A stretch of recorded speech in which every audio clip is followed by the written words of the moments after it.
I got the call from Sterling Trust Bank at 2:47 p.m. on a Tuesday that changed everything. Mr. Harrison, we have some irregularities with your children's accounts that require immediate attention. The manager's voice was tense, professional, but I could hear the concern underneath. 25 years of marriage, 2 beautiful children, and a trust fund worth $1.2 million that I'd carefully built for their futures.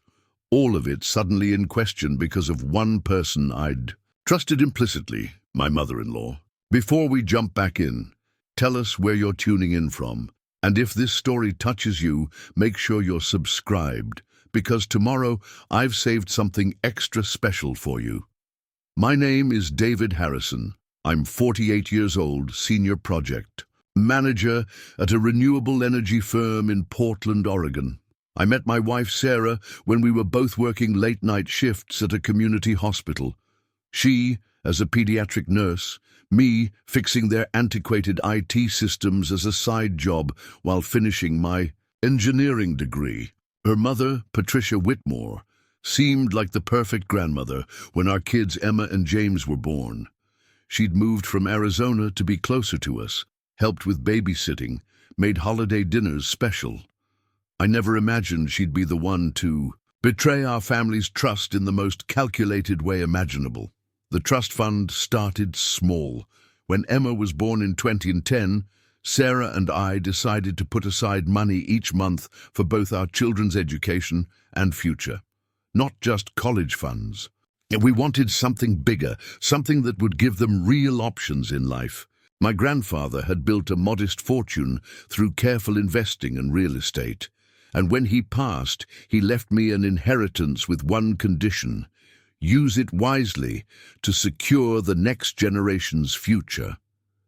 I took that responsibility seriously. Over 15 years, through my job promotions, Sarah's eventual role as head nurse at Portland Children's Hospital, and careful investment strategies, we'd built a substantial nest egg. The trust was structured with both Sarah and me as primary trustees, but we'd added Patricia as a backup trustee when she moved to Portland. She'd been a bank manager for 30 years before retirement, after all. We thought her financial experience would be valuable if something happened to us. The first sign something was wrong came 6 months before that phone call. I'd been reviewing our quarterly statements when I noticed some small discrepancies. Nothing major, a few $100s here and there in account fees I didn't recognize. When I asked Patricia about it during one of our usual Sunday dinners, she brushed it off casually. "Oh, sweetie," she'd said, cutting into her pot roast.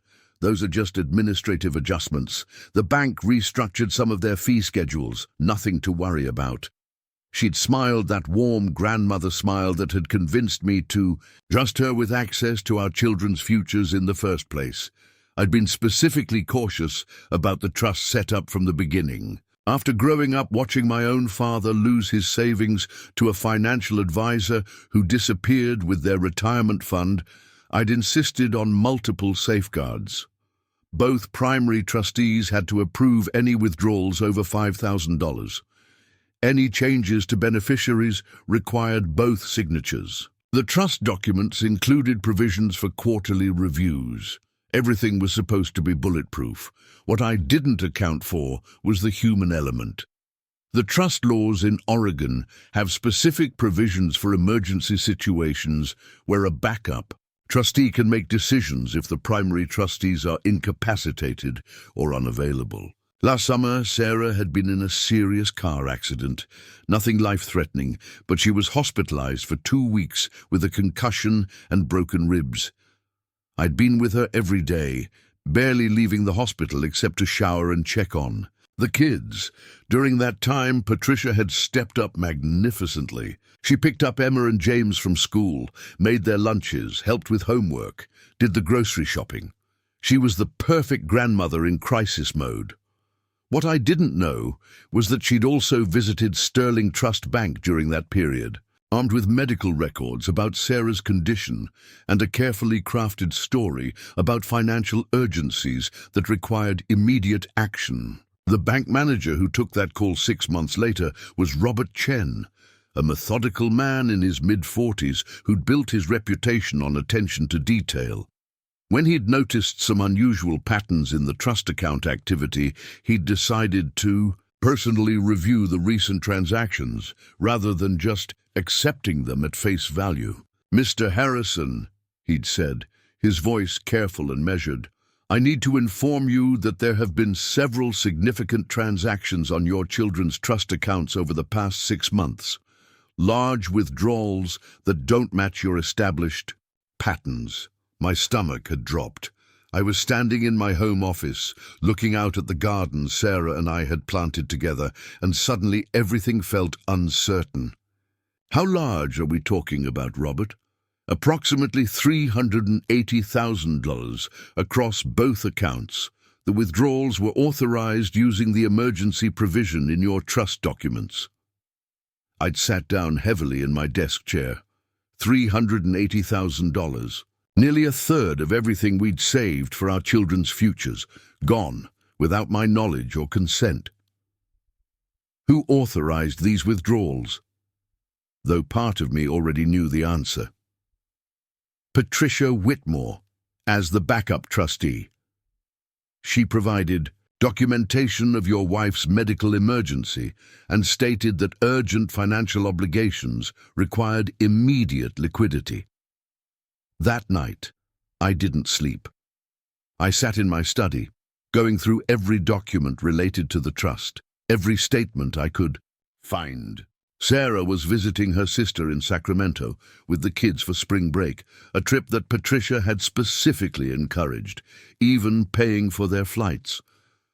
"You work so hard, David," she'd said. "Let them have some aunt time while you get some peace at home." Now I understood why she'd wanted me alone, why she'd insisted on handling the kids' school communications that week, why she'd taken such an active role in organizing our household's financial management recently. Preparing and narrating this story took us a lot of time, so if you are enjoying it, subscribe to our channel. It means a lot to us. Now back to the story. I pulled out my phone and called my brother Marcus, an attorney specializing in financial crimes. Despite the late hour, he answered on the second ring. Marcus had always been suspicious of Patricia, though he'd never voiced it directly. He'd once told me that 30 years in banking had taught him that people who talk most about financial responsibility often have the most to hide. "David, it's midnight. What's wrong?" I told him everything, the withdrawals, the timing, my growing suspicions. Marcus listened without interrupting, occasionally asking for specific details about dates or amounts. "I need you to gather every document related to that trust," he said finally. "Bank statements, the original trust agreement, any correspondence with the bank.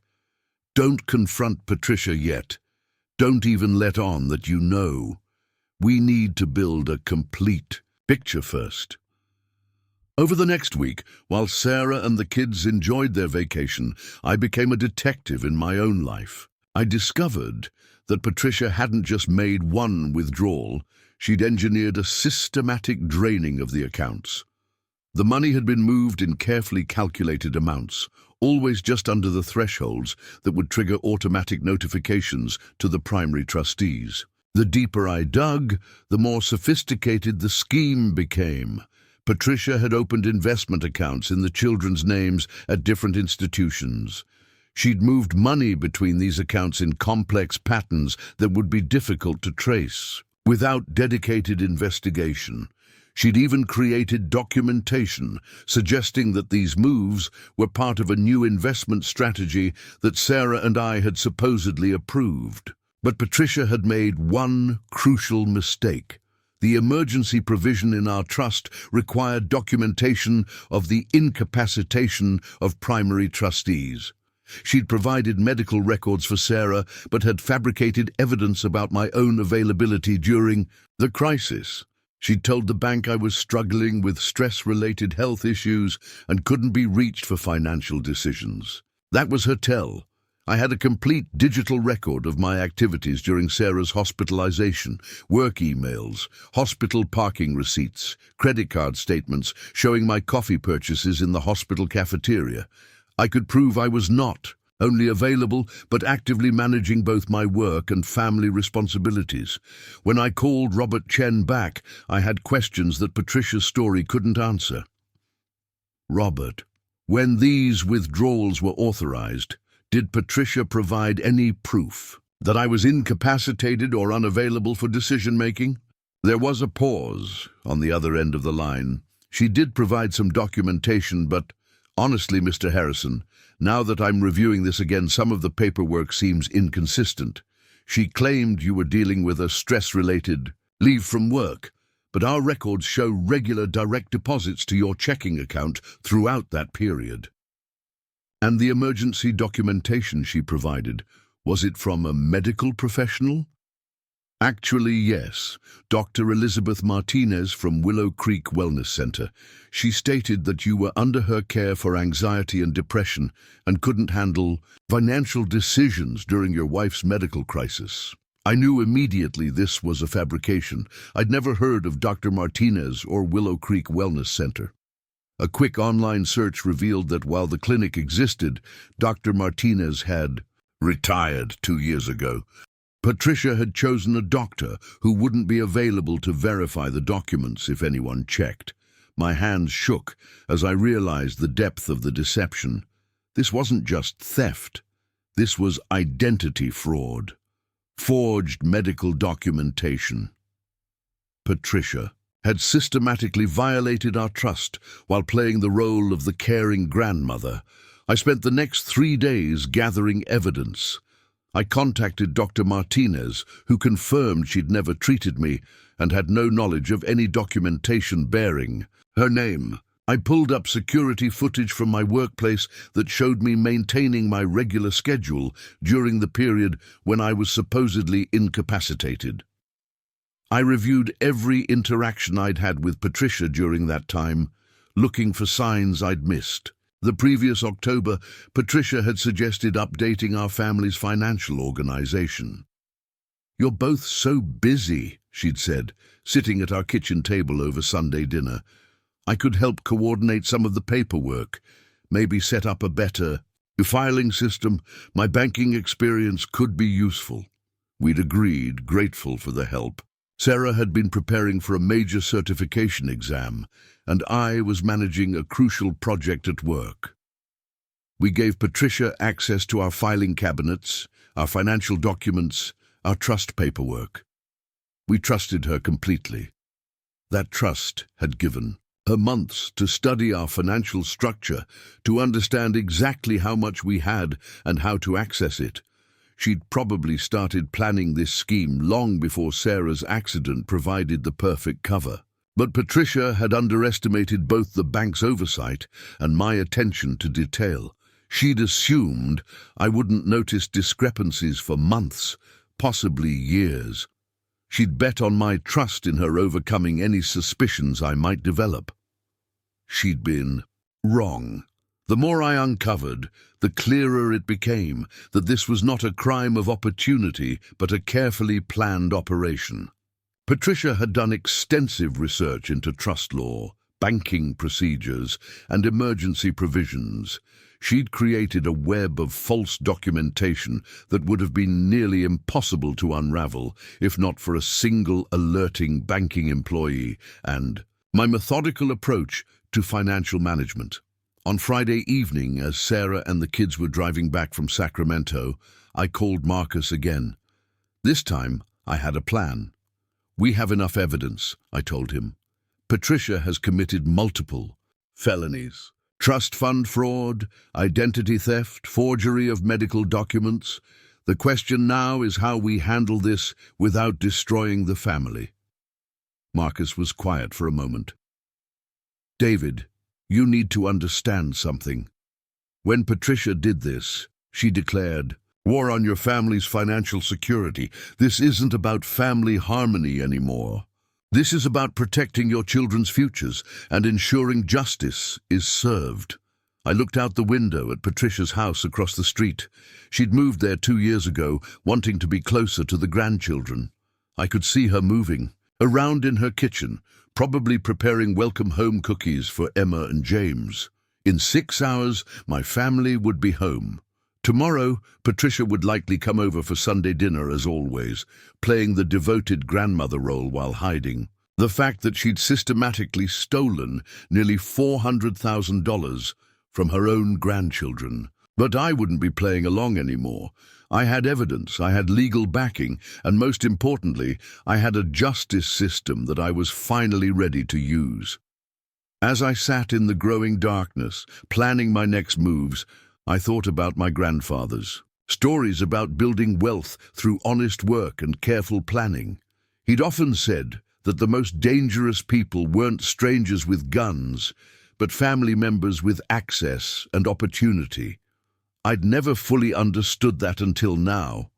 Tomorrow, the real confrontation would begin. Not with anger or shouting, but with evidence, law enforcement, and the methodical pursuit of justice that would protect my children's futures and ensure that Patricia faced consequences for her betrayal.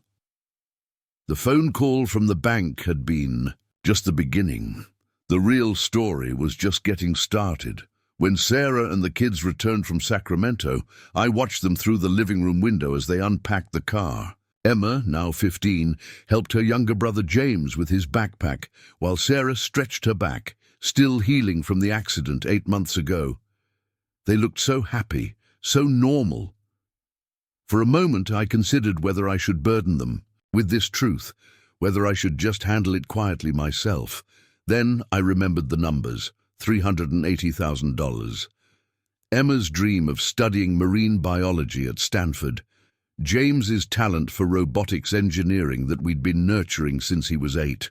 All of it threatened by the one person we'd trusted most. I met them at the door with hugs and smiles, playing the part of the grateful husband and father. Patricia appeared within minutes, as I'd expected, carrying a tray of fresh-baked chocolate chip cookies. "How was the drive, sweetheart?" she asked Sarah, kissing her cheek. "And my grandchildren, I missed you so much." Watching her perform this grandmother role, knowing what I knew, was surreal. She looked genuinely happy to see them. If I hadn't discovered the theft, I'd have been touched by her obvious affection for the family. That evening, after the kids had gone to bed and Sarah was catching up on work emails, I sat across the dinner table from Patricia. She was telling me about the garden club meeting she'd attended while we were gone, complaining about Mrs. Henderson's aggressive jasmine that was overtaking the community garden beds. "Patricia," I said carefully, "I got an interesting call from Sterling Trust this week." Her coffee cup paused halfway to her lips. For just a fraction of a second, I saw something flicker in her eyes. Then the grandmother mask slipped back into place. "Oh, nothing serious, I hope. Those banks are always calling about something." Actually, it was Robert Chen. He had some questions about recent activity on the children's accounts.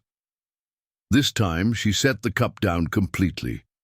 "Robert's such a diligent manager. Sometimes too diligent, if you ask me. You know how banks can be about paperwork discrepancies." I studied her face carefully. He mentioned some withdrawals that were made during Sarah's accident. Patricia nodded sympathetically. "Yes, I had to make some adjustments during that difficult time. With Sarah unable to handle financial matters and you so overwhelmed with the hospital visits, someone had to ensure the children's accounts were properly managed. There were some investment opportunities that couldn't wait." The lie came so smoothly, so naturally, that I almost admired the performance. Almost. What investment opportunities were those, exactly? She waved her hand dismissively. "Oh, technical things, CD rollovers, some better-yielding accounts. I documented everything, of course. I'll get you the paperwork tomorrow." That night, I called Marcus from my car in the grocery store parking lot. "She's going to try to cover it up. She's already working on the story." "Good. That gives us time to prepare our case properly. David, I've been doing some research into Patricia's background, and I found some interesting patterns." I gripped the phone tighter. "What kind of patterns?" "Did you know Patricia was investigated by her bank for irregularities about 5 years before she retired?" This was news to me. Sarah had never mentioned anything about workplace troubles. What kind of irregularities? Customer account discrepancies. Nothing was ever proven, but there were enough red flags that they restructured her responsibilities. She went from handling high-value accounts to basic operations. The investigation was private, never became public, which is probably why the family never heard about it. I felt sick. We'd given our most important financial decisions to someone who'd already been suspected of financial misconduct. "There's more," Marcus continued. "I found 3 other families who've been through similar situations with elderly relatives. In each case, emergency provisions in trusts were abused during medical crises. It's more common than people think, and it's getting harder to prosecute because families often want to handle things privately to avoid public shame." I thought about this. The desire to keep family business private, to avoid the humiliation of admitting you'd been betrayed by someone so close. It was powerful. I understood why other families might choose silence over justice, but this wasn't just about me or even about Patricia. This was about Emma and James, about their futures that Patricia had compromised for her own purposes. The next morning, I took a personal day from work. Instead of going to the office, I drove to Willow Creek Wellness Center, the clinic Patricia had claimed provided the fraudulent medical documentation. The building was a modest single-story structure in a quiet medical complex surrounded by other small practices. Inside, I met with the current administrator, Mrs. Liu, a woman in her 50s with kind eyes and a direct manner. When I explained my situation, she became very serious. "Mr. Harrison, Dr. Martinez hasn't practiced here for over 2 years. She moved to Arizona to be closer to her own family. Any documents bearing her signature from the past year would be impossible to legitimate. Would you be willing to provide written documentation of this fact?" "Of course. And Mr. Harrison, you should know, we've had 2 other families contact us about similar situations involving Dr. Martinez's forged credentials. Someone has been systematically using her retired status to create false medical documentation." This revelation hit me like a physical blow. Patricia wasn't just stealing from our family. This was part of a pattern, possibly part of a larger scheme targeting multiple families. I drove straight to the FBI field office in Portland. The idea of involving federal authorities had been brewing in my mind since Marcus first mentioned the banking investigation, interstate fraud, forged federal documents. These were serious crimes that exceeded local jurisdiction. Agent Rebecca Foster, a woman about my age with short red hair and intense green eyes, listened to my story with growing interest. She took notes, asked detailed questions, and made copies of all my documentation. "Mr. Harrison, what you're describing sounds like elder financial abuse in reverse, a trusted older family member taking advantage of younger families' trust. We've been tracking an increase in these cases, particularly involving sophisticated trust structures." She pulled out a file folder. "We're already investigating several similar cases involving forged medical documentation and emergency trust provisions. Your mother-in-law's name hasn't come up before, but the methodology is nearly identical. Agent Foster assigned Detective Maria Santos as her partner on the case. Santos, a financial crimes specialist, had been working on trust fraud for nearly a decade. The problem with these cases, Santos explained, is that families often discover the theft too late, after the money has been moved multiple times through complex financial instruments. Your quick discovery and documentation give us a substantial advantage."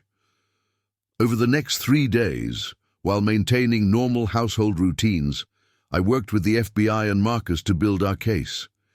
We discovered that Patricia had been even more sophisticated than I'd initially realized. The $380,000 hadn't just been moved, it had been carefully invested in a complex web of accounts designed to obscure the paper trail. She'd opened investment accounts in the children's names at 3 different institutions.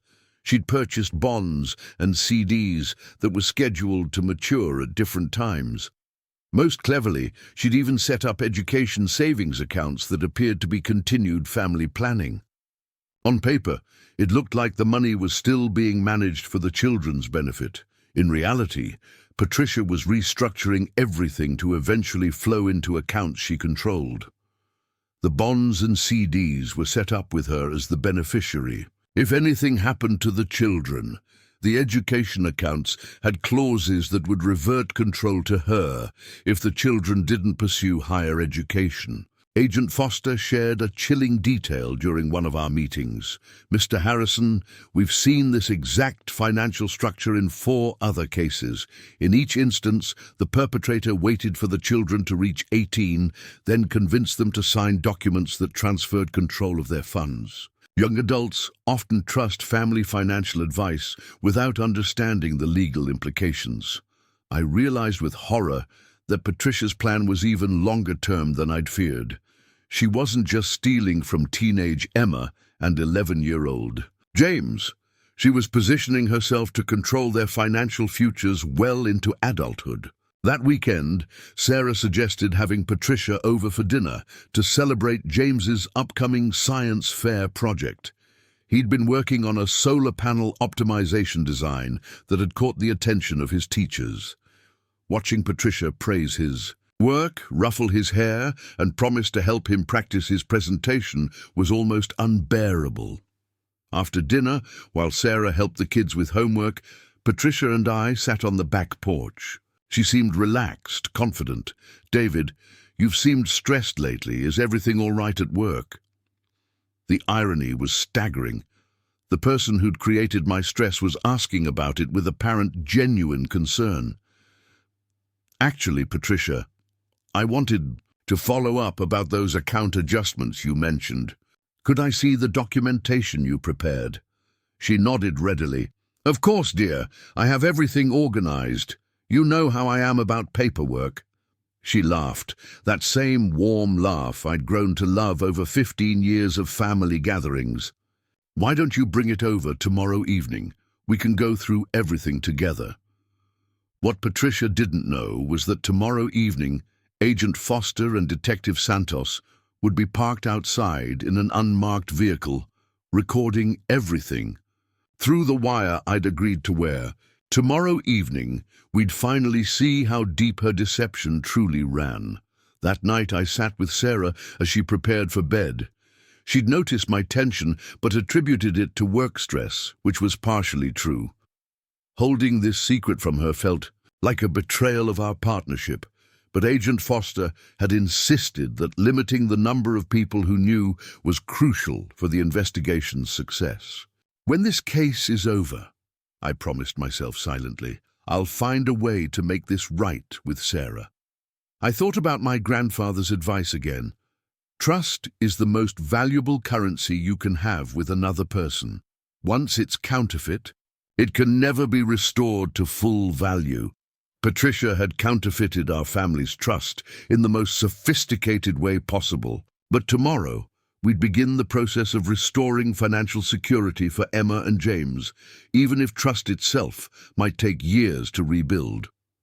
As I lay awake that night, listening to Sarah's peaceful breathing beside me, I thought about the complexity of family relationships, how someone can genuinely love grandchildren while systematically stealing their financial futures, how betrayal often wears the face of care and concern. Tomorrow would change everything. The evidence gathering was complete. The authorities were ready. The wire was tested and functioning perfectly. Patricia had spent months planning her betrayal. Now it was time for justice to have its turn. Tuesday evening arrived with thunderstorms, rolling across Portland's skyline. As Patricia approached our front door, carrying what appeared to be a folder of documents, I could see the unmarked FBI surveillance van positioned strategically down the street. Agent Foster's voice came through my nearly invisible earpiece. "Remember, David, let her do most of the talking. Ask clarifying questions about the documents, but don't lead her into any admissions." Patricia entered with her usual warmth, hugging Sarah and asking about Emma's college application process. The normalcy of it all felt surreal against what I knew was about to unfold. "Where are the kids?" Patricia asked, settling into her favorite armchair in our living room. "Emma's at soccer practice and James is at robotics club," Sarah replied. "David said you were bringing over some paperwork?" "Yes," Patricia smiled, opening her folder. "Financial updates from during your accident. I thought it was time David and I went through everything together." As she spread documents across our coffee table, I felt the weight of the recording device against my chest. Each paper she presented was a masterpiece of financial deception, designed to look legitimate while hiding a complex web of unauthorized transactions. "Let's start with the emergency reallocations," Patricia began, sliding a document toward me. "When Sarah was hospitalized, I noticed that both children's accounts were in low-yield savings. With market opportunities available, I moved the funds into some higher-performing investments. I examined the paper carefully. It showed transfers totaling exactly $100,000, significantly less than the actual amount stolen. The document was professionally formatted, using Sterling Trust Bank letterhead, but several elements immediately struck me as suspicious. This shows $100,000 in transfers, but I thought Robert Chen mentioned larger amounts." Patricia's smile flickered slightly. "Robert tends to be overly dramatic. Bank managers sometimes combine different types of transactions to make things sound more serious than they are. Could you walk me through each investment where the money was placed?" For the next 20 minutes, Patricia delivered an elaborate presentation about portfolio diversification, bond markets, and educational investment vehicles.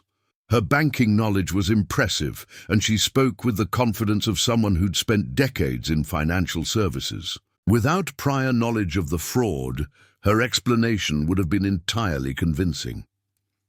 "I've also set up some long-term education trusts," she explained, producing another set of documents. "These will ensure that Emma and James have access to funds not just for college, but for graduate school or business ventures when they're older." As she described these new trusts, I recognized the sophisticated structure Agent Foster had warned me about. Patricia had created financial instruments designed to maintain apparent family benefit while gradually transferring control to herself. "These documents show you as the primary administrator for all these trusts," I observed carefully. "Temporarily, yes, it was necessary for the emergency restructuring. Once things stabilize, we can transfer primary control back to you and Sarah." That word temporarily felt like a dagger. Nothing about Patricia's actions suggested any intention of returning control. The legal structures she'd created would be nearly impossible to reverse without her cooperation. Sarah, who had been listening quietly, spoke up. "Mom, this seems more complicated than what we originally set up. Why did the children's accounts need such extensive restructuring?" Patricia turned to her daughter with practiced concern. "Sweetheart, you were dealing with serious injuries. David was overwhelmed with work and hospital visits. Someone had to ensure your children's financial security wasn't compromised during the crisis." The manipulation was subtle but powerful. Patricia was reframing her betrayal as a heroic act of family protection. She was positioning herself as the selfless grandmother who'd stepped up when the parents couldn't manage their responsibilities. Through my earpiece, Agent Foster whispered, "Ask her about the medical documentation she provided to the bank." "Patricia, Robert mentioned that you provided some medical clearance for these transactions. Something about my being unavailable due to stress." For the first time since she'd arrived, Patricia's composure cracked slightly. She quickly recovered, but I caught the brief look of confusion that crossed her face. Yes, well, you were clearly overwhelmed, David. I thought it best to have Dr. Martinez at Willow Creek provide some documentation about your state of mind during that period. Dr. Martinez? Sarah interrupted, looking puzzled. I don't remember you going to any doctor, David. You seem to be handling everything remarkably well, considering the circumstances. Patricia quickly interjected. Sometimes people appear to be managing fine when they're actually struggling internally. I was concerned about David's well-being and wanted to ensure the bank understood the family's situation. The room fell silent. I could see Sarah processing this information, her brow furrowed as she considered the implications. Patricia had just admitted to providing the bank with medical information about me without my knowledge or consent. Could I see that medical documentation? I asked. Patricia shifted uncomfortably. I don't have a copy with me tonight. It was just a brief note confirming that you were under treatment for stress-related issues. But David, Sarah said slowly, you never saw any doctor during my recovery. I would have remembered that. The trap was closing. Patricia had constructed her story around me being incapacitated, but she'd forgotten that Sarah, as my spouse, would have known about any medical treatment I was receiving. Through my earpiece, Agent Foster instructed, ask her directly about Dr. Martinez's current status. Patricia, I've been thinking about getting a follow-up appointment with Dr. Martinez. Could you give me her current contact information? Patricia's face went through a series of micro-expressions. Surprise, calculation, and finally resignation. She seemed to realize she'd been caught in an inconsistency. Actually, I believe Dr. Martinez has retired. I'm not sure she's still practicing. Retired? Sarah looked even more confused. When did she retire? I'm not entirely certain of the timeline. The careful confidence Patricia had maintained throughout the evening was evaporating. Her answers were becoming vague and contradictory. The sophisticated financial advisor persona was giving way to something more desperate. Agent Foster's voice crackled through my earpiece. She's unraveling. Push for specifics about the Dr. Martinez documents. Patricia, I'd like to understand the exact nature of the medical documentation you provided to Sterling Trust. Was it a formal diagnosis? A treatment summary? What specific information did Dr. Martinez include? Patricia stood up abruptly, gathering the documents from the coffee table with shaking hands. You know what, David? I think we should schedule another time for this discussion. I feel like I'm being interrogated rather than appreciated for the help I provided during a family crisis. The shift was dramatic. Gone was the patient, caring grandmother. In her place stood someone defensive, angry, and clearly recognizing that her carefully constructed story was falling apart. Sarah stood as well, moving closer to me. Mum? I think David is just trying to understand the financial changes that happened while we were dealing with the accident. If you helped us, there's nothing wrong with asking for clarification. Clarification? Patricia's voice rose. I spent weeks managing your family's finances when you couldn't, and now I'm being treated like a criminal. The word criminal hung in the air like an accusation she'd made against herself.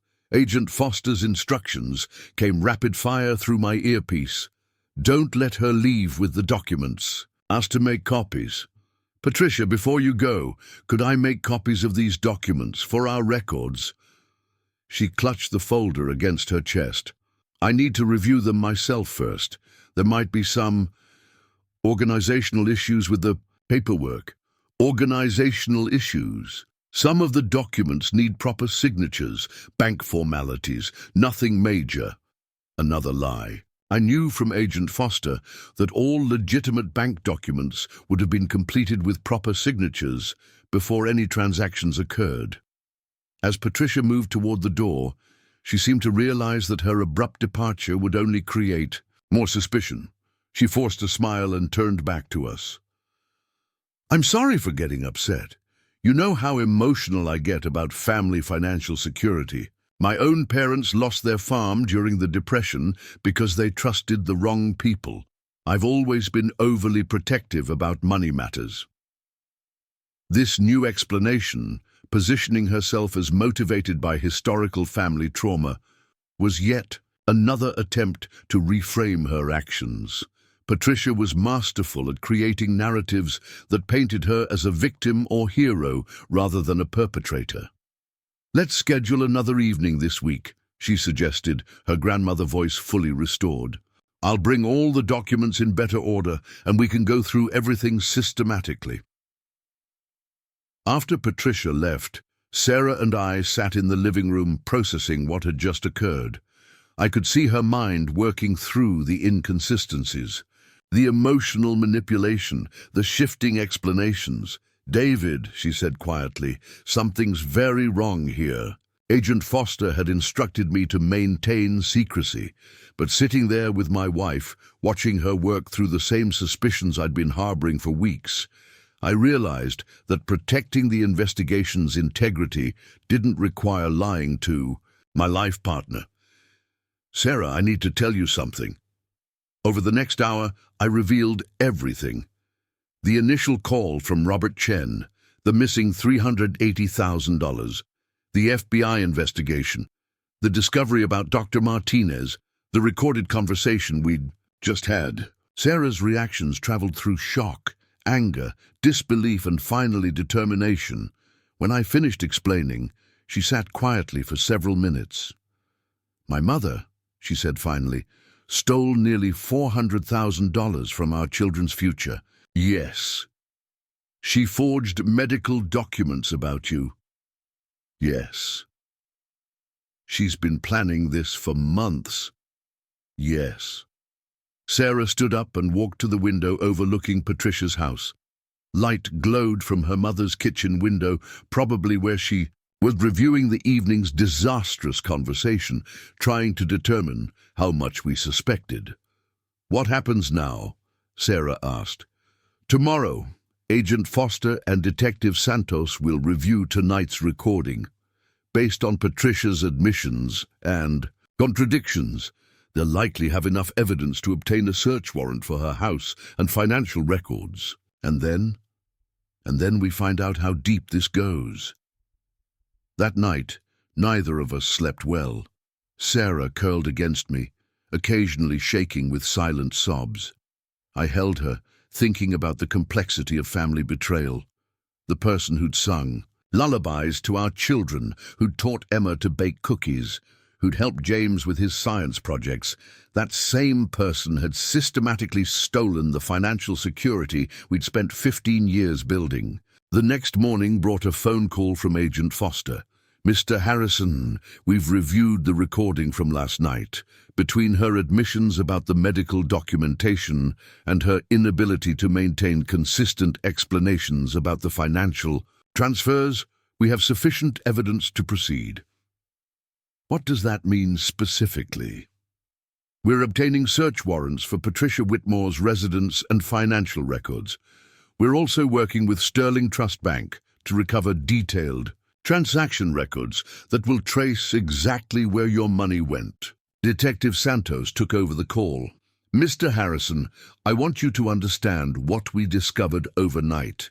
Patricia Whitmore isn't working alone. The financial structures she's created match patterns we've seen in a sophisticated financial fraud network that operates across multiple states." My blood ran cold. "What kind of network?" "Elder financial abuse specialists. They target families with substantial trusts, particularly those involving military members or other professionals who travel frequently. Patricia's methods, the fake medical documentation, the emergency provision exploitation, the complex financial restructuring, they're textbook techniques from a group we've been tracking for nearly 3 years.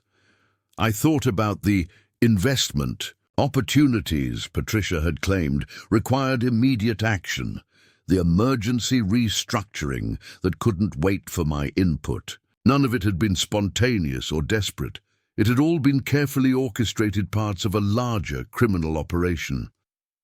Agent Foster, when the search warrant is executed, what should Sarah and I expect? We'll coordinate with you to ensure your family's safety and privacy. We understand this is deeply personal, but it's also part of a larger criminal conspiracy that needs to be stopped. As I hung up the phone, I felt the weight of responsibility settling on my shoulders. Our case wasn't just about recovering Emma and James's college funds. It could help bring down a criminal network that had likely victimized dozens of families. I looked across the street at Patricia's house, where she was probably having her morning coffee, possibly planning her next move.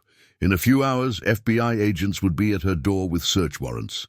The careful facade she'd maintained for months was about to be completely shattered.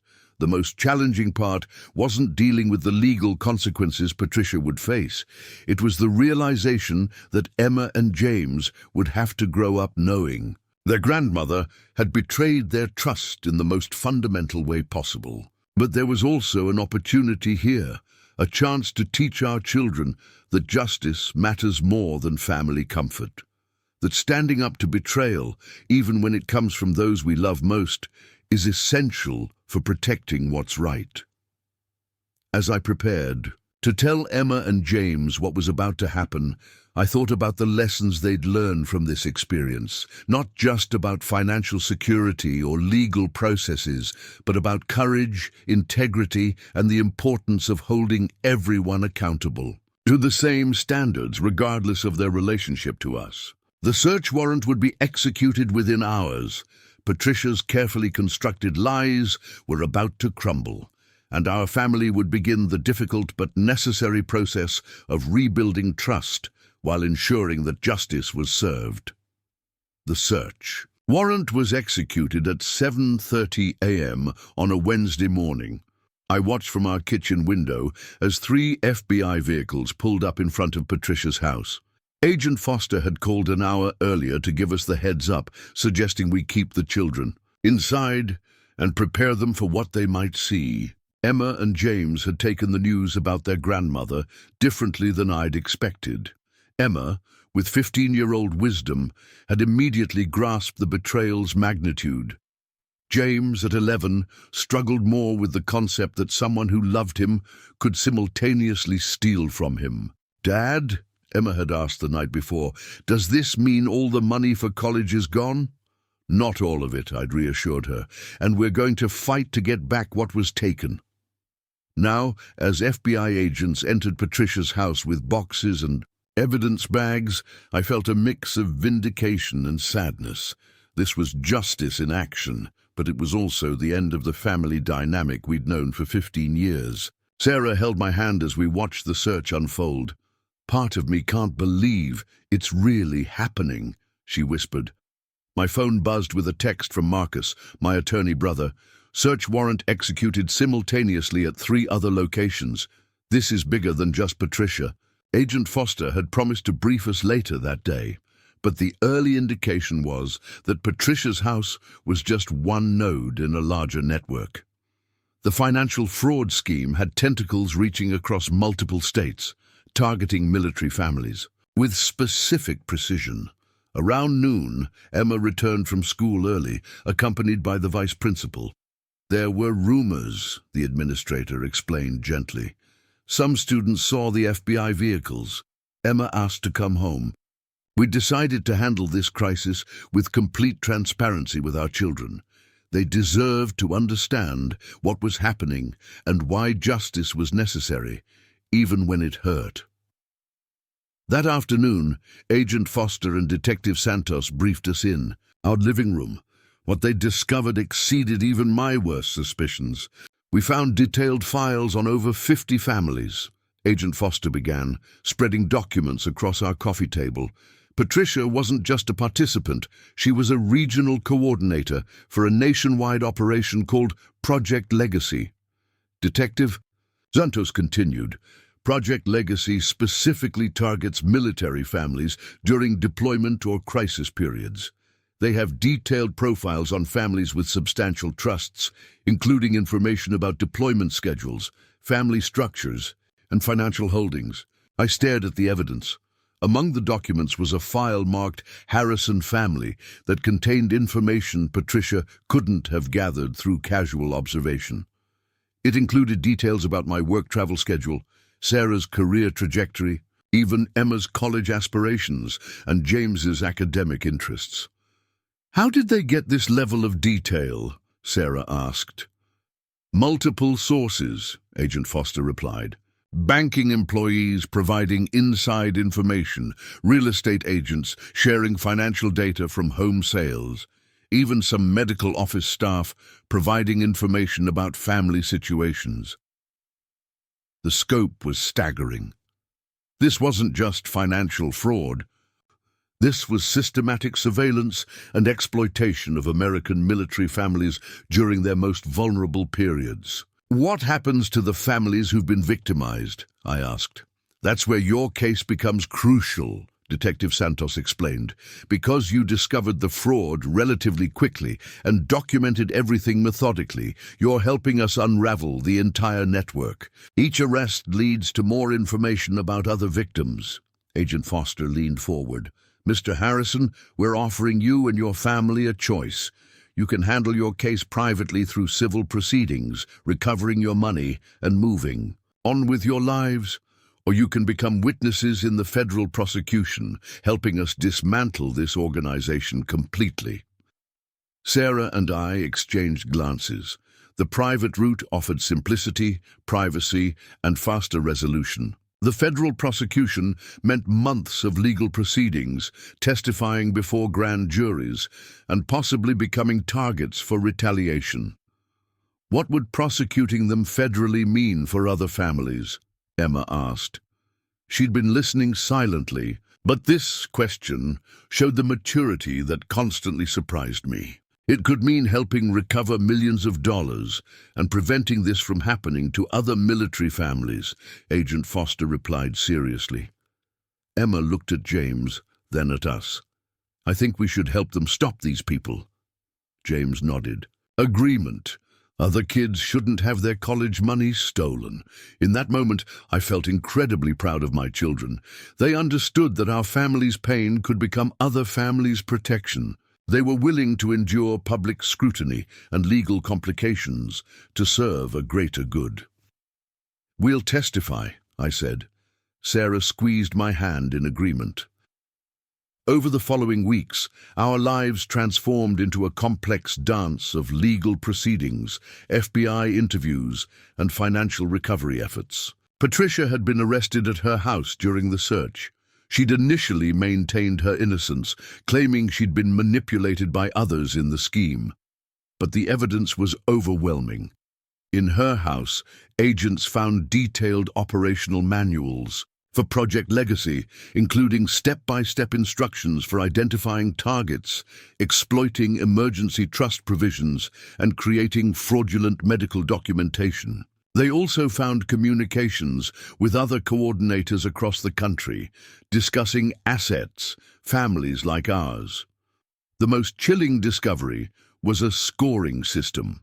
Families were rated based on trust fund values, deployment predictability, and what the documents called isolation factors, how likely the families were to have strong support networks that might notice irregularities.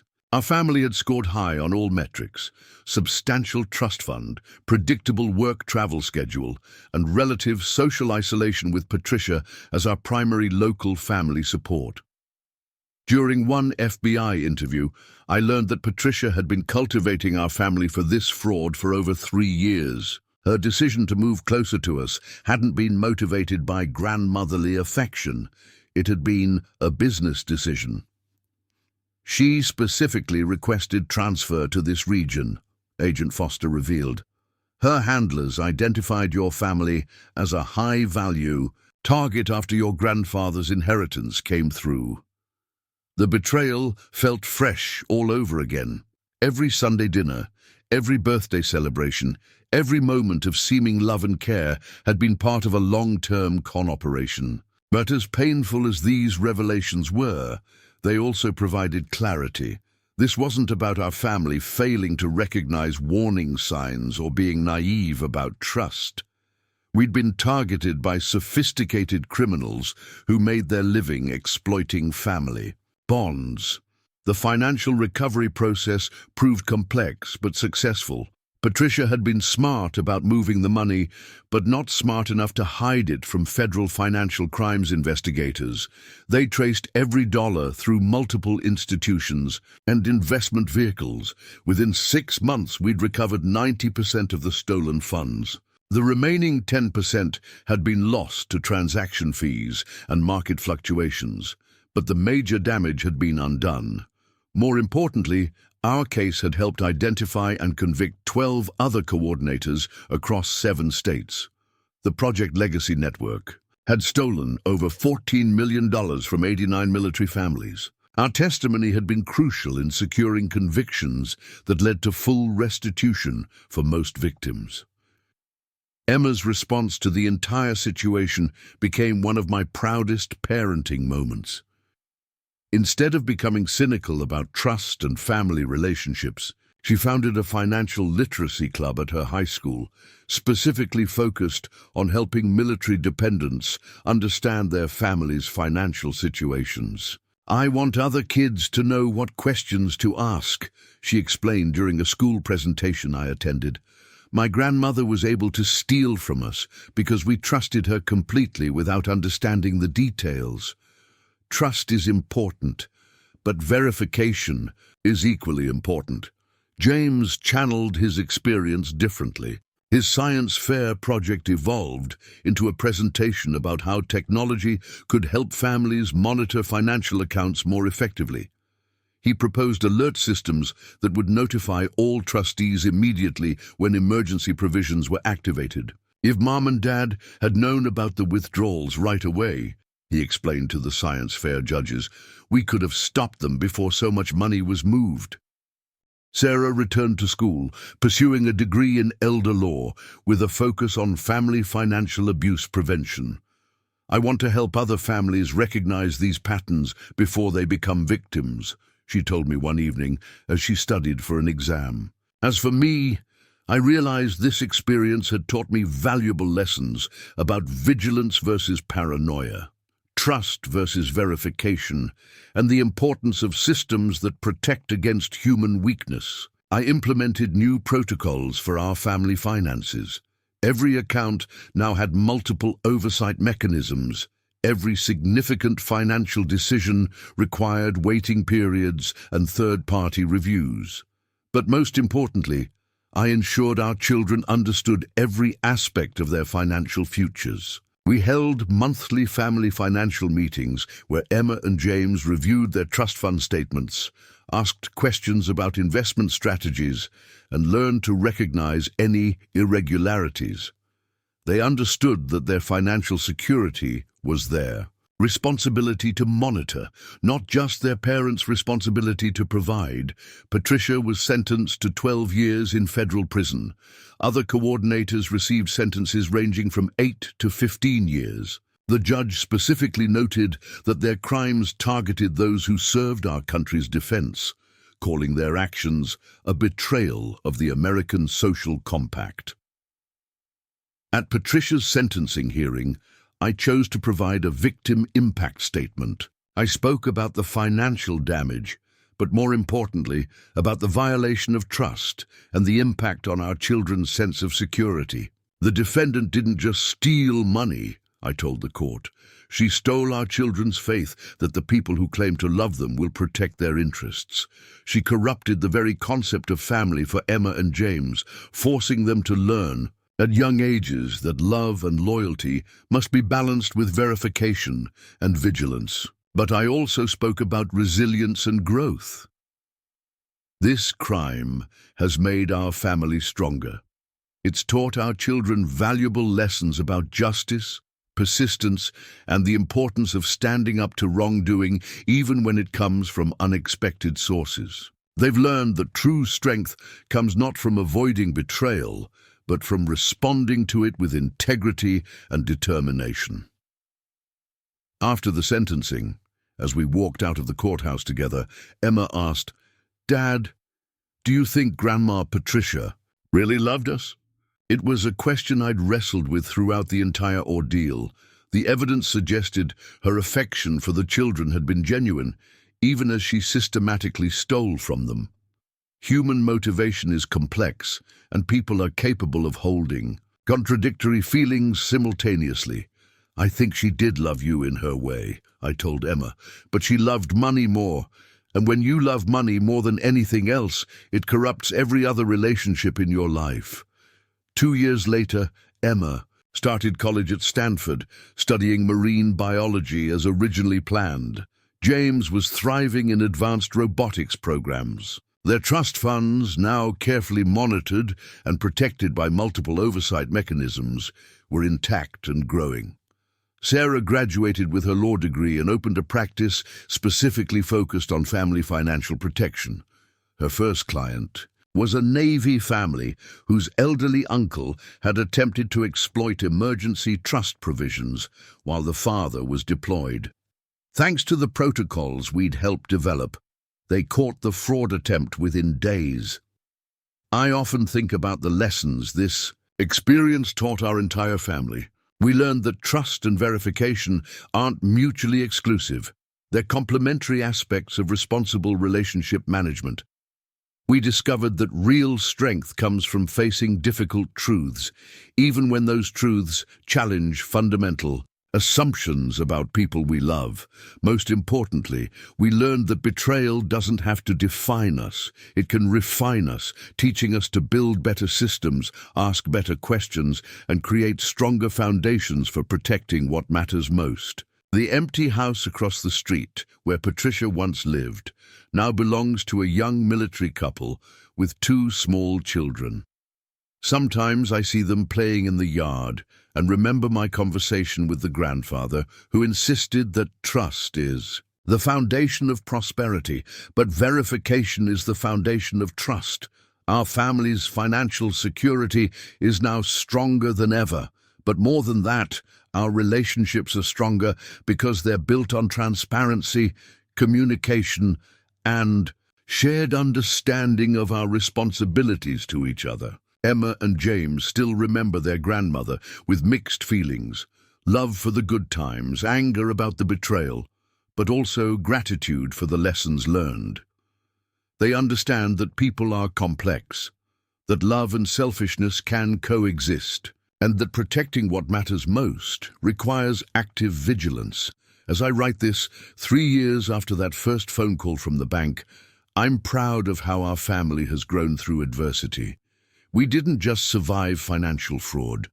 We transformed it into an opportunity to build something better, stronger, and more resilient. The trust fund that Patricia tried to destroy is now larger than before, protected by multiple safeguards and understood by every member of our family. But the real wealth she couldn't touch, our integrity, our determination, and our commitment to justice, has grown immeasurably. Sometimes the worst things that happen to us become the foundation for the best things we build. Our family is living proof that betrayal handled with courage and integrity can become the catalyst for unprecedented growth, strength, and positive impact on others. That's the story I'll tell Emma and James when they have children of their own. Not just about the grandmother who stole from them, but about the family that turned theft into justice, betrayal into strength, and personal crisis into a mission to help others. In the end, Patricia took almost $400,000 from our children's accounts, but she gave us something invaluable in return: the knowledge that our family can face any challenge, overcome any betrayal, and emerge stronger than before. That lesson is worth far more than any trust fund. 5 years after the day Agent Foster called to tell us about the trust fund irregularities, I sat in a conference room at the Federal Bureau of Investigation's headquarters in Washington, D.C. But this time, I wasn't there as a victim. I was there as a consultant, helping them refine their protocols for detecting and preventing family financial fraud. "Mr. Harrison," Director Walsh said, reviewing the case files spread across the mahogany table.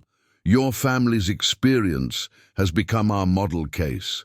The systematic approach you took to documenting evidence, the courage you showed in pursuing justice, and the resilience you demonstrated throughout the process, all of this has revolutionized how we approach these investigations.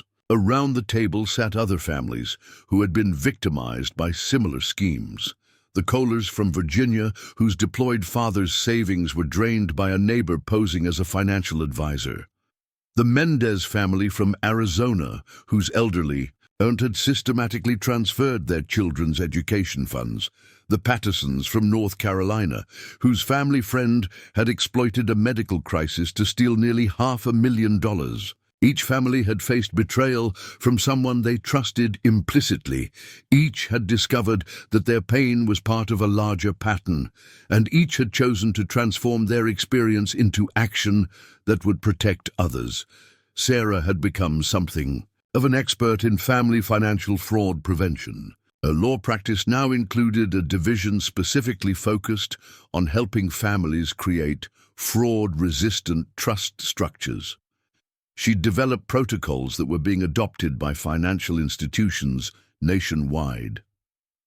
The key insight from the Harrison case, she explained to the group, is that most family financial fraud succeeds because families mistake verification for distrust. Our culture tells us that checking up on family financial decisions means we don't love or trust our relatives. But verification is actually how we protect the relationships we value most. Emma, now a sophomore at Stanford, had transformed her experience into academic research.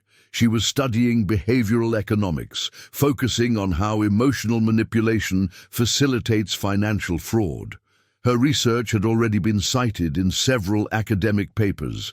She joined us via video conference from her dorm room. What I learned from our family's experience, she told the group, is that criminals like my grandmother exploit our best instincts. They use our love, our gratitude, our desire to trust family against us. But recognizing these tactics doesn't make us cynical. It makes us smarter. James, now in his senior year of high school, had developed an award-winning app called Trust Trace that helped families monitor their financial accounts collectively. The app sent alerts to all designated family members whenever certain thresholds were crossed or emergency provisions were activated. My sister and I don't remember our grandmother as evil, he explained during his presentation. We remember her teaching us to bake cookies and helping with homework. But we also learned that good people can make terrible choices. Our app helps families catch problems early, before relationships are destroyed and trust is completely broken. The technology James had created was now being tested by 3 major banks and had received backing from a financial technology incubator in Silicon Valley. At 17, he'd already demonstrated more practical wisdom about family finances than most adults ever develop. Agent Foster, now promoted to assistant director, had invited us to share our story as part of a new initiative called the Family Financial Protection Protocol. The FBI was implementing systematic changes based on lessons learned from our case, and others like it. The Harrison family showed us that victims can become our most effective partners in fighting financial fraud, she explained. Their documentation was so thorough, their testimony so credible, and their follow-up so consistent, that they helped us not just solve their own case, but dismantle an entire criminal network. Indeed, the Project Legacy investigation had continued to yield results years after Patricia's conviction. The financial trails we'd helped uncover led to discoveries of similar operations in 12 other countries. Interpol was now using protocols developed from our case to identify and prosecute international family financial fraud networks. Marcus, my attorney brother, had also transformed his practice. He now specialized in helping families recover from financial fraud and had successfully represented 37 families who had been victimized by schemes similar to ours. His success rate in recovering stolen funds was unprecedented. What David and Sarah did, he explained to the assembled families, was refuse to be paralyzed by betrayal. Instead of focusing on the relationship damage, they focused on justice and recovery. That mindset shift made all the difference in their outcome. The ripple effects of our experience continued to expand. Sarah had been appointed to a federal advisory committee on elder financial abuse. Emma's research had influenced legislation in 4 states. James's app was being featured in financial literacy curricula across the country. But perhaps the most meaningful development was the community of support that had grown around families like ours. We'd founded the Military Family Financial Security Foundation, a non-profit organization that provided education, resources, and advocacy for families vulnerable to financial exploitation.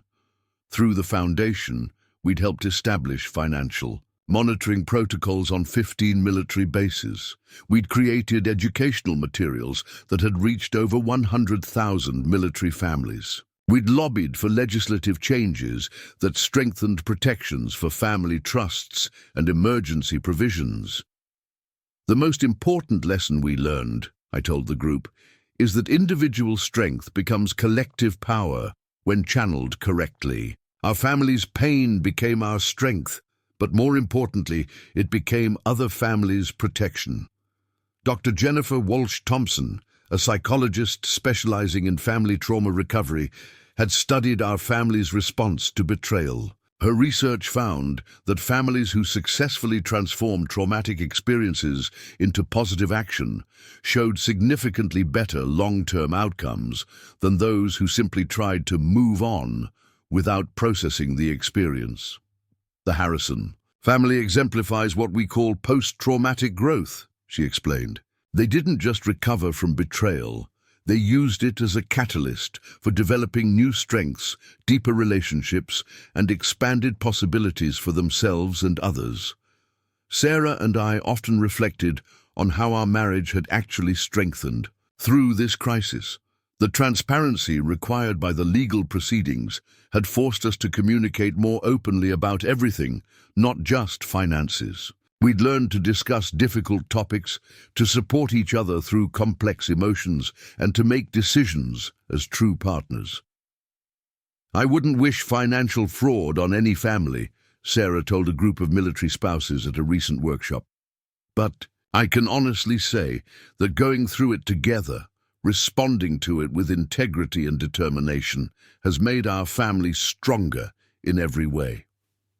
The children had also developed remarkable resilience. Emma now mentored other teenagers who had experienced family betrayal, showing them how trauma could become a source of strength. James had become an advocate for financial transparency, speaking at youth leadership conferences about the importance of understanding family financial situations. I used to think talking about money was awkward or inappropriate, Emma explained, to a group of her peers, but silence about money creates vulnerability. Now our family talks about finances the same way we talk about anything else important, openly, honestly, and regularly. One of the most powerful moments came when we received a letter from a family in Colorado. Their son was deployed in the Middle East when they discovered that his wife had been systematically emptying their joint accounts. Using the protocols we'd shared publicly, they were able to document the fraud, protect their remaining assets, and begin legal proceedings. Within days of discovery, "Your family's story gave us a roadmap," they wrote. "Instead of feeling helpless and ashamed, we knew exactly what steps to take. Because of your courage in sharing your experience, we saved our home and our financial future." Letters like this reminded us that our decision to pursue public legal action, despite the personal cost and embarrassment, had been worth every difficult moment. Our pain had become others' protection, Our experience had become others' preparation. Patricia had served 4 years of her sentence when she first attempted to contact us through a letter. The message was filled with explanations, apologies, and requests for forgiveness.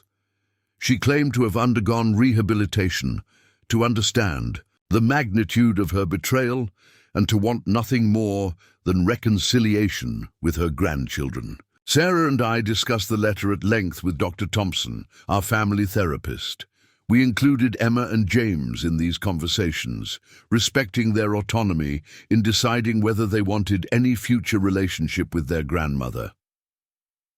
Forgiveness doesn't mean forgetting, Emma said during one of these discussions, and it doesn't mean trusting again without verification.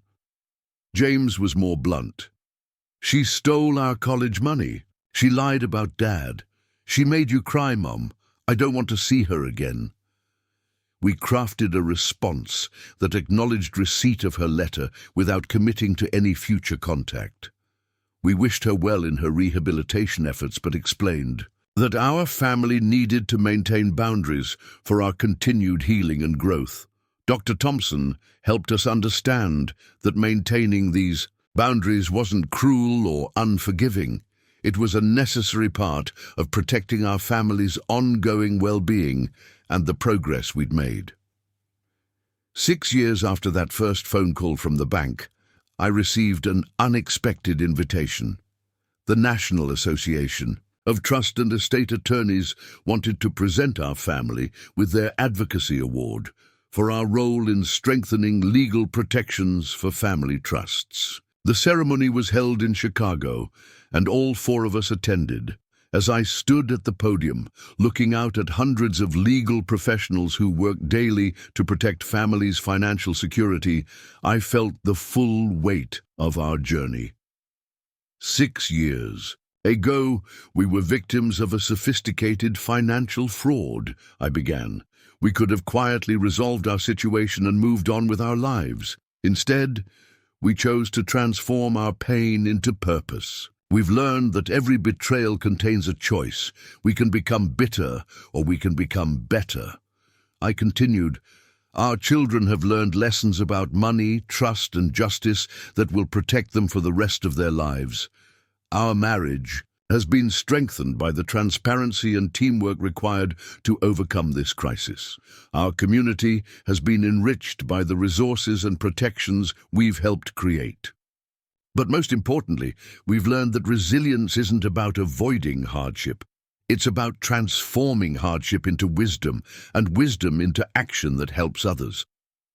The audience stood in applause, but I knew the real recognition was in the thousands of families who had been protected by the changes our case had sparked. The legislation passed, the protocols implemented, the awareness raised, the conversations started.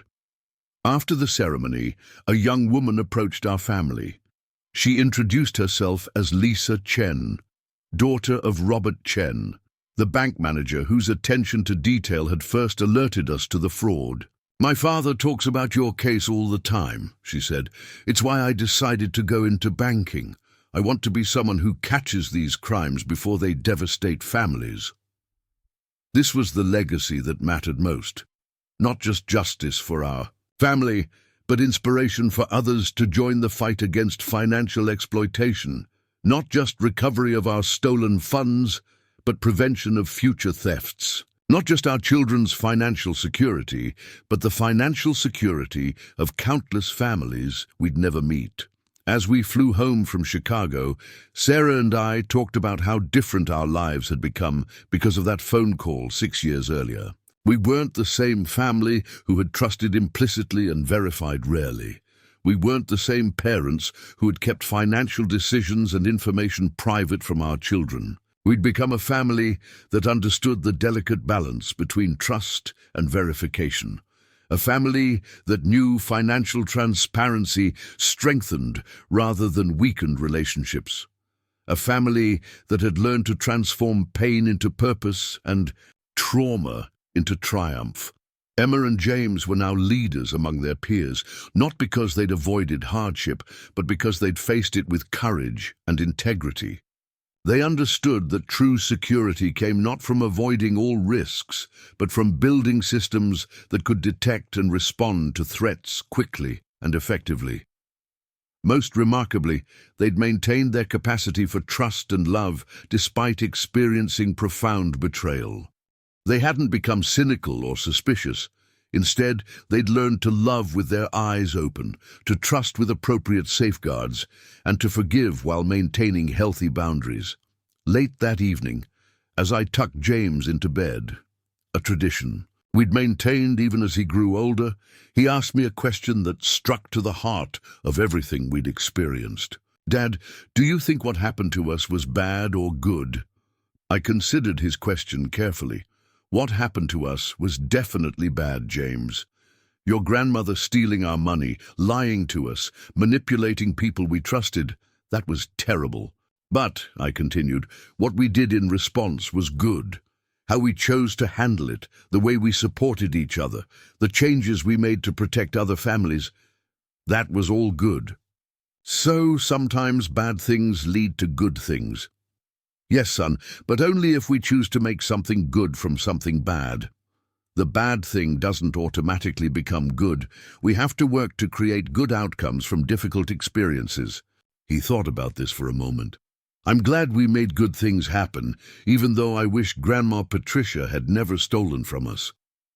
That was perhaps the most mature and accurate summary of our entire experience. We wouldn't have chosen this path, but having been forced onto it, we'd walked it with purpose and determination.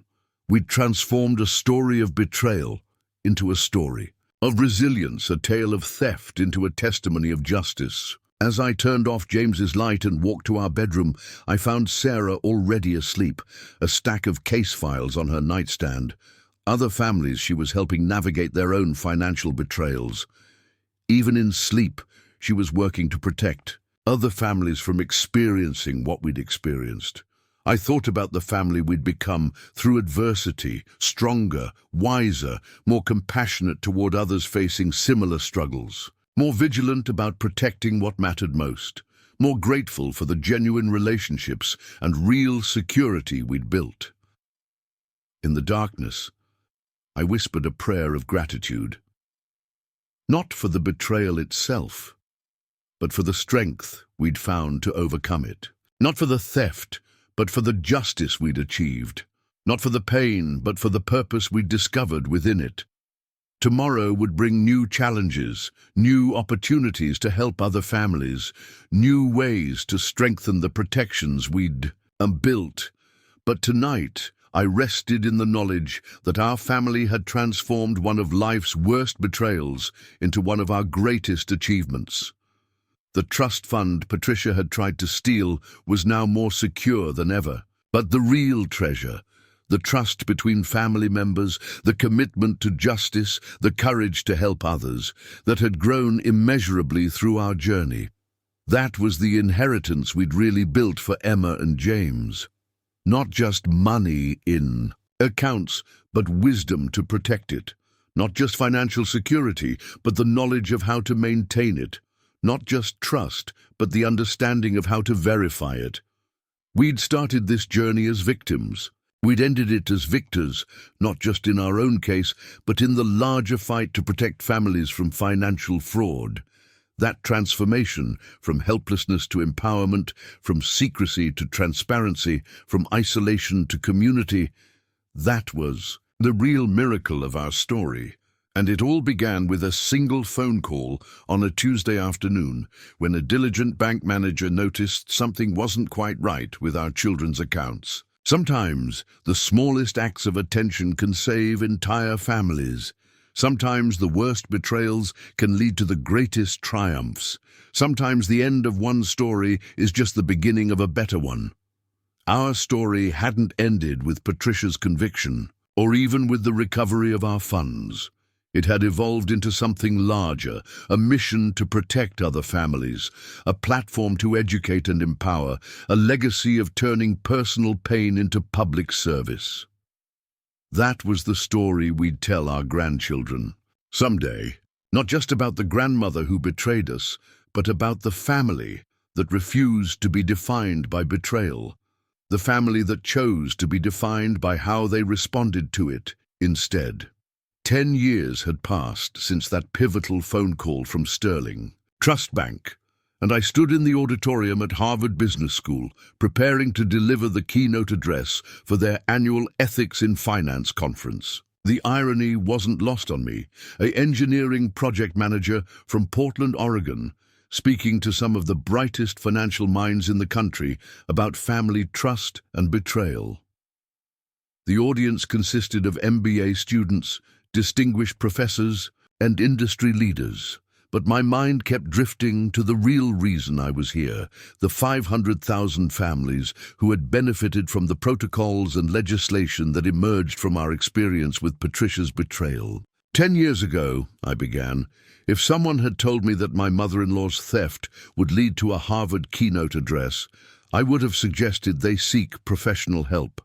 But here we are, proof that the most devastating experiences often contain the seeds of our greatest contributions.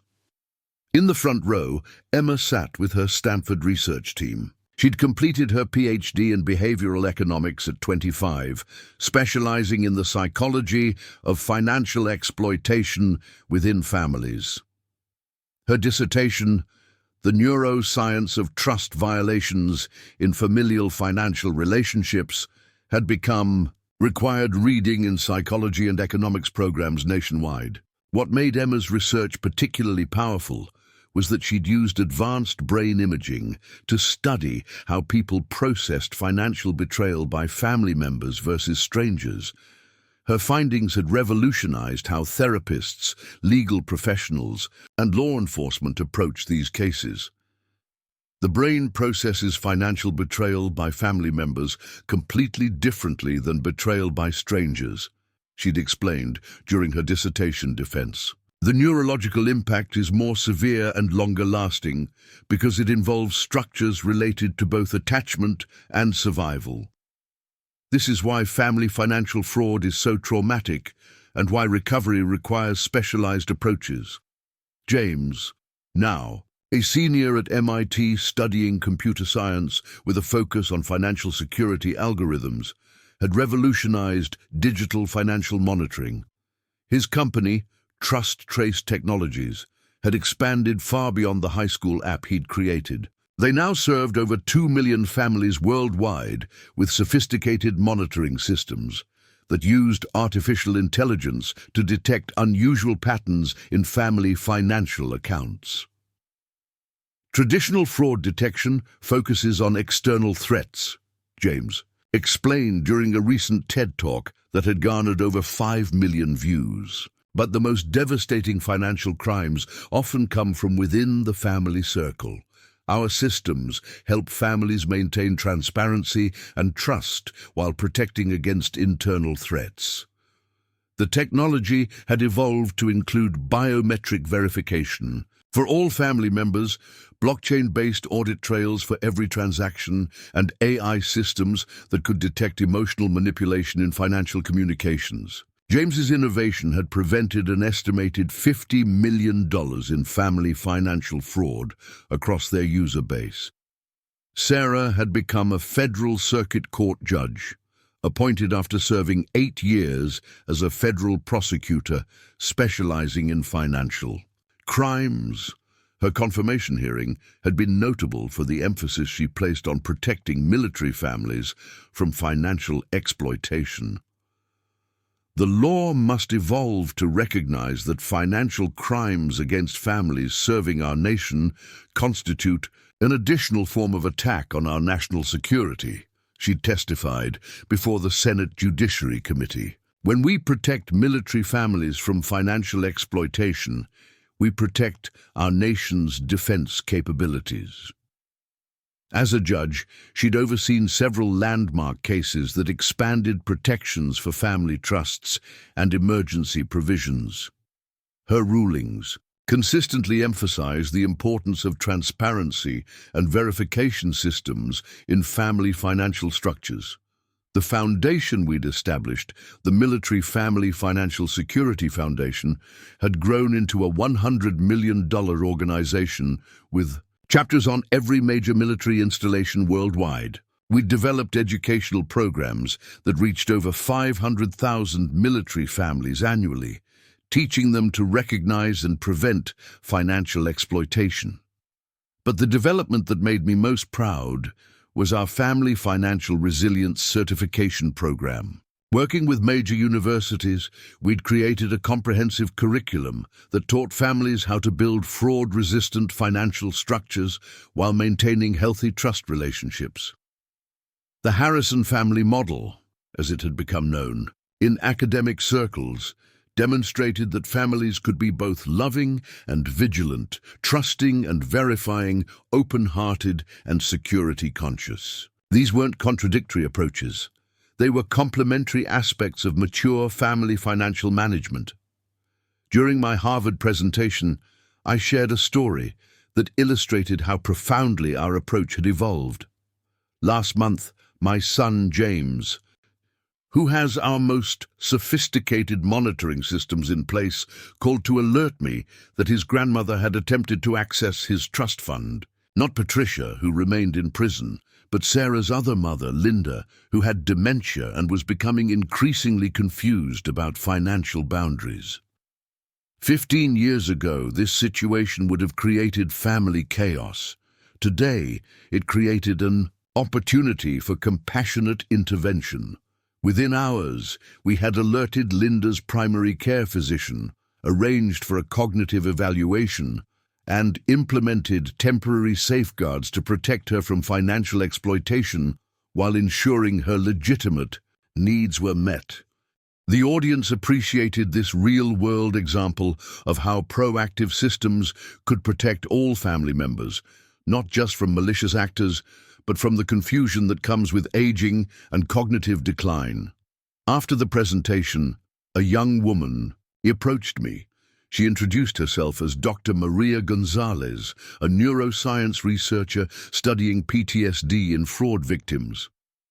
"Professor Harrison," she began, and I had to smile at the academic title I'd somehow acquired through experience rather than formal education. "Your family's research has inspired my work on how financial trauma affects brain structure. I'm particularly interested in how some families, like yours, seem to experience post-traumatic growth rather than just recovery." "What have you discovered?" I asked, genuinely curious about the scientific perspective on our experience. "Families who transform their trauma into systemic change show increased activity in brain regions associated with empathy, planning, and moral reasoning. It's as if the betrayal, when processed correctly, actually enhances certain cognitive and emotional capacities."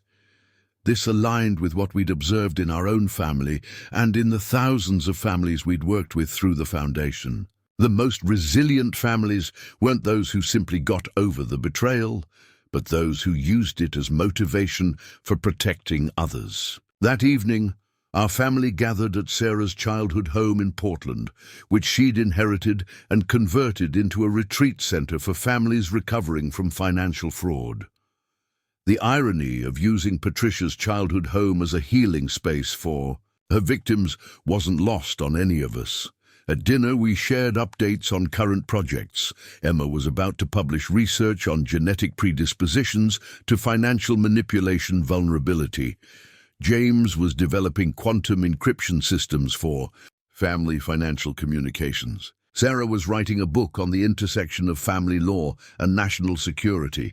"I've been thinking about Patricia recently," Sarah said unexpectedly. The mention of her mother's name still carried weight, even after all these years. "What about her?" Emma asked. "She's eligible for parole next year. She's been writing to us through the prison chaplain, asking if we'd be willing to participate in a restorative justice conference." We'd discussed this possibility before. Restorative justice programs allowed victims and perpetrators to meet in controlled settings designed to facilitate understanding and healing for both parties. "What does everyone think?" I asked. James, now 22 and remarkably mature, spoke first. "I think I'd like to hear what she has to say. Not because I forgive her or trust her, but because I'm curious about her perspective. Maybe it would help with closure. Emma nodded. My research suggests that controlled confrontation with perpetrators can be beneficial for some victims, particularly when the victims are in a position of strength and the perpetrator has undergone genuine rehabilitation. Sarah looked thoughtful. As a judge, I've seen restorative justice work well in certain cases, but I want to be sure we're doing this for the right reasons, our healing, not her redemption. I considered all the perspectives. What if we approached it as a research opportunity? We could document the process, study the interactions, and use the experience to help other families considering similar meetings. This reframing, approaching even our interaction with Patricia as an opportunity for learning and helping others, felt consistent with how we'd handled every aspect of our experience. Over the following months, we prepared carefully for the Restorative Justice Conference. We worked with therapists, legal advisors, and the prison chaplain to establish clear boundaries and objectives. We also decided to make it a teaching moment. With appropriate permissions and anonymity protections, we arranged to have the session recorded for training purposes. The footage would be used to help other families understand what these conferences entailed and to train facilitators in managing complex family dynamics. The day of the conference arrived on a crisp autumn morning in October, exactly 11 years after we'd first discovered the theft. The medium-security prison where Patricia was held was an hour's drive from Portland, and we made the journey, together as a family. I'm nervous, James admitted as we approached the facility. I know intellectually that she can't hurt us anymore, but seeing her feels complicated. That's normal, Sarah reassured him. We're here by choice this time. We have control. If anyone feels uncomfortable at any point, we can leave. The meeting room was designed to be non-intimidating.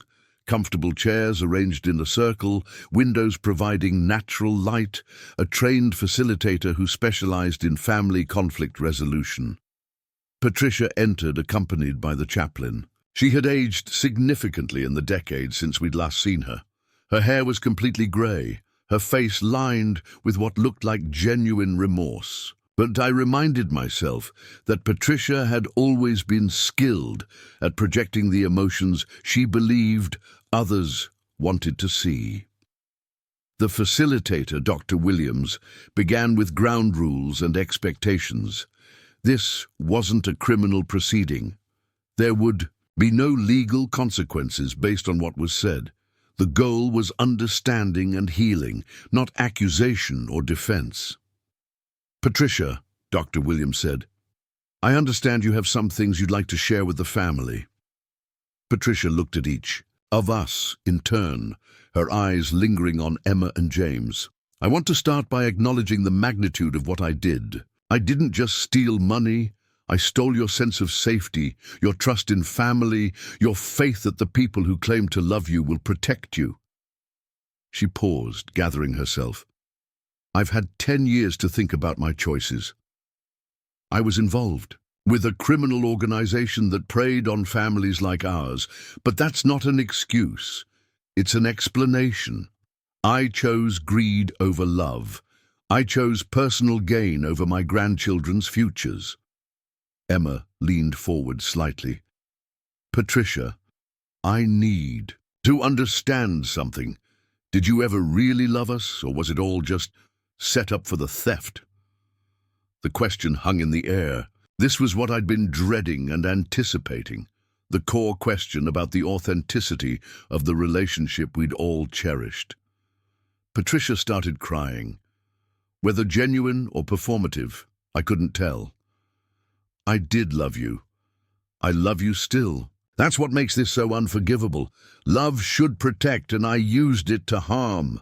James, always the most direct of our children, asked, why should we believe anything you say? You lied to us for years. You manipulated documents. You used our trust against us. You shouldn't believe me, Patricia replied. Actions speak louder than words, and my actions were unforgivable. I'm not here asking for forgiveness or trying to rebuild relationship. I'm here because I hope my presence, my acknowledgement of the harm, might help with your healing." The conversation continued for 2 hours.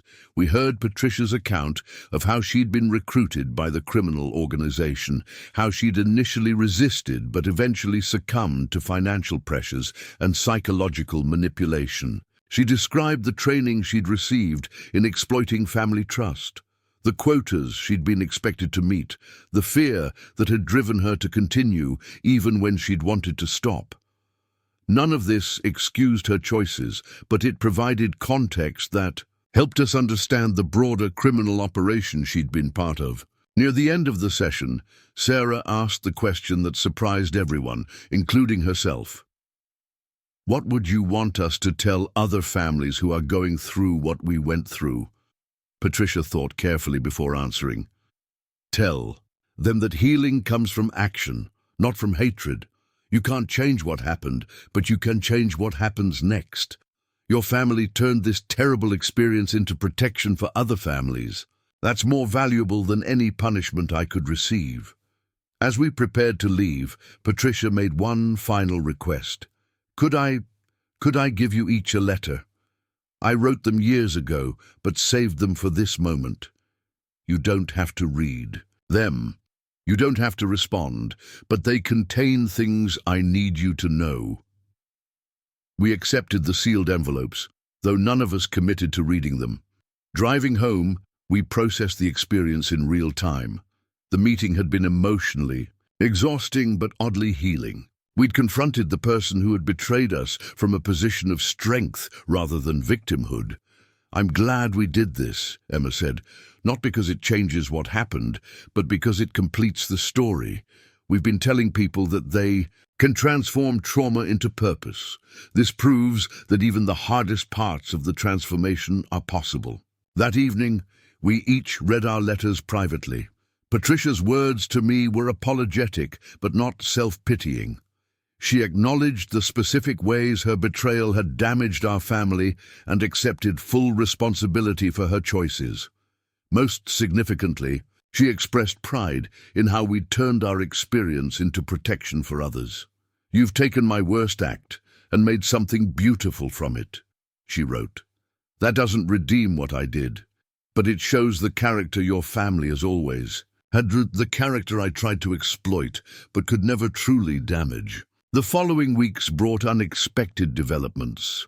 The recording of our Restorative Justice Conference, edited to protect privacy while preserving educational value, became a training resource for law enforcement, legal professionals, and family therapists nationwide. More importantly, 12 other families who had been considering similar meetings with their financial fraud perpetrators reached out to us.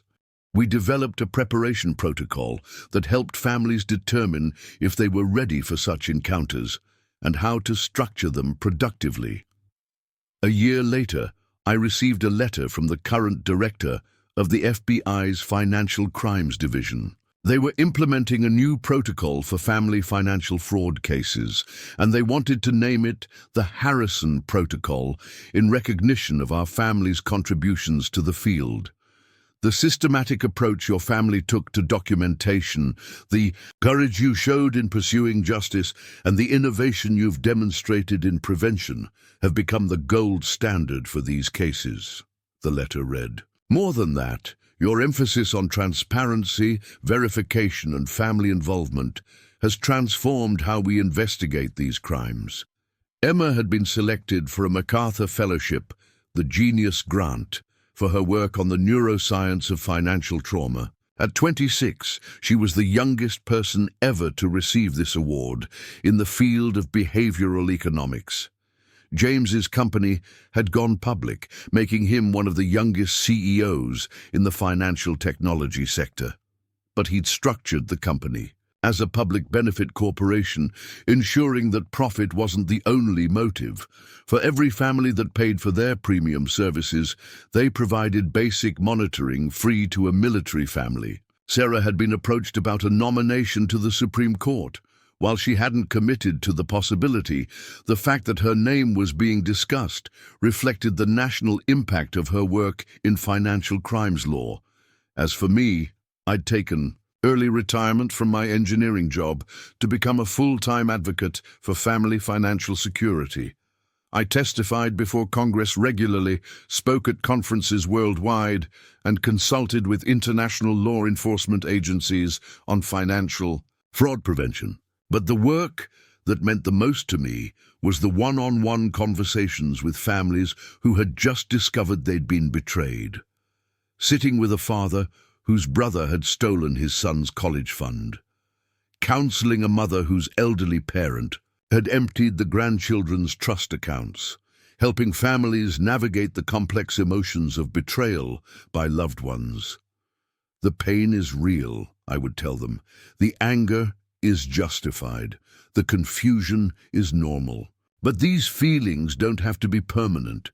You can transform this experience into something that protects and helps others. I'd share our family story, emphasizing not the betrayal, but the response, not the theft, but the justice, not the damage, but the rebuilding, not the past, but the future. Your children are watching how you handle this, I'd remind parents. They're learning that challenges can be overcome, that justice matters, that families can emerge stronger from adversity. These are lessons that will serve them for the rest of their lives. 12 years after Patricia's theft, Emma was invited to present her research at the World Economic Forum. The presentation, titled Rebuilding Trust, a Neuroscience Approach to Post-Betrayal Growth, became one of the most watched sessions in the forum's history. Standing in the audience in Davos, watching my daughter explain how families could literally rewire their brains for resilience after betrayal, I felt an overwhelming sense of pride and completion. This young woman who had lost her college fund, at 15, had become one of the world's leading experts on financial trauma recovery. But Emma didn't just present research. She shared personal insights that could only come from lived experience. My grandmother's betrayal taught our family that love without boundaries isn't love at all, she explained to the international audience. True love requires difficult conversations, uncomfortable questions, and systematic protections. These aren't signs of distrust, they're signs of mature love. She continued, the brain science shows us that families who create transparency protocols and verification systems actually develop stronger trust bonds, not weaker ones. When you know that nothing is hidden, you can trust completely. After the presentation, delegations from 15 countries approached our family about implementing variants of the Harrison model in their national financial protection systems. Switzerland was already piloting a family financial monitoring system based on James's algorithms. Germany was requiring family trust transparency protocols similar to those Sarah had developed. That evening, dining with world leaders who treated our family as experts in a field we'd entered through betrayal rather than choice, I reflected on the extraordinary journey that had brought us to this point. Do you think we would have been better people if Patricia had never stolen from us? James asked during a quiet moment away from the formal dinner. It was a profound question that got to the heart of how we viewed our experience. Had the betrayal ultimately been a blessing in disguise, or had we simply made the best of a terrible situation? We would have been different people, Sarah answered thoughtfully. Maybe happier, maybe more trusting, certainly less experienced with financial security systems. But better, I'm not sure better is the right word. Emma nodded agreement. I think we had the potential for this kind of impact all along. The betrayal didn't create our capacity for justice and helping others. It revealed it. It gave us a platform to use abilities we might never have discovered otherwise. That night, lying in our hotel room overlooking the Swiss Alps, Sarah and I talked about the possibility that we'd finally completed the transformation of our trauma into purpose. I think we've done it, she said softly. We've not only recovered from Patricia's betrayal, we've used it to create a better world for other families. That feels like victory to me. Then what comes next? I asked. Now we enjoy the life we've built. We watch Emma and James create their own impacts on the world. We continue the work, but from a place of joy rather than necessity. And Patricia? Patricia made her choices. We made ours. History will judge us both by the legacy. We leave. The next morning, I checked my phone to find a message from the foundation. A military family in Alaska had successfully used our protocols to identify and prevent a financial fraud attempt by a family friend. The early detection had saved them over $200,000 and had led to the arrest of a person who had been targeting other military families in the region. Another family protected, I thought, and realized that these daily confirmations that our work was preventing other families from experiencing what we'd endured, was the real measure of success. We'd transformed a story of betrayal into a legacy of protection. We'd turned personal pain into public service. We'd proven that even the most devastating family experiences could become the foundation for something beautiful. Patricia had tried to steal our children's financial future. Instead, she'd given us a mission that would impact millions of families worldwide. That wasn't her intention, but it was the result of our choices in response to her choices. As we boarded the plane to return home, I thought about all the families who would sleep more securely because of systems we'd helped create. All the children whose trust funds would remain intact because of protocols we'd developed. All the parents who would recognize warning signs because of education we'd provided. That was our real inheritance for Emma and James. Not just the money Patricia had tried to steal, but the knowledge, systems, and mission they could carry forward to protect future generations. The betrayal had ended 12 years ago. The healing was complete. The mission continued, and that was exactly as it should be. Up next, you've got 2 more standout stories right on your screen.